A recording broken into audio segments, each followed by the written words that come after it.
My parents warned me not to go to the basement at night. I just discovered the horrifying reason why.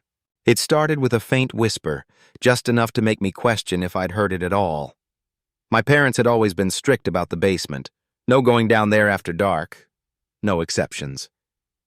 But curiosity has a way of gnawing at you, especially when you're told not to look. Last night, I finally gave in.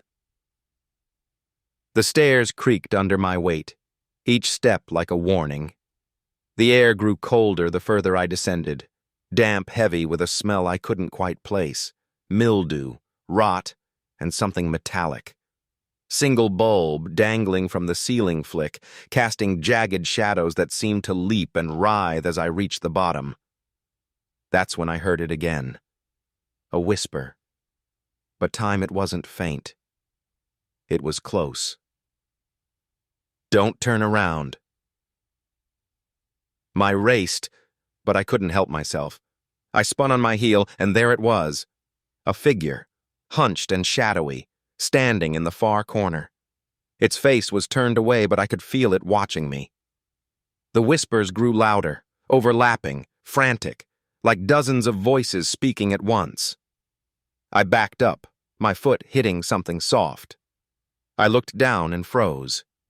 It was a hand, pale and lifeless, sticking out from under a pile of old blankets. I peeled back, my breath catching in my throat. Beneath the fabric was body. No, not just one. Several.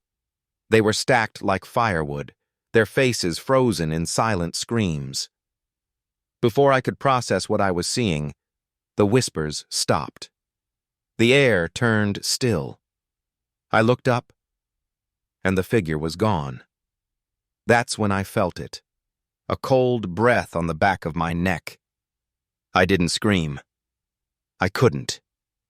I was frozen, my eyes locked on the mirror hanging on the wall across from me. In its reflection, I saw it. The figure, now behind me, its face twisted into a grin that stretched too wide, showing rows of jagged, blackened teeth.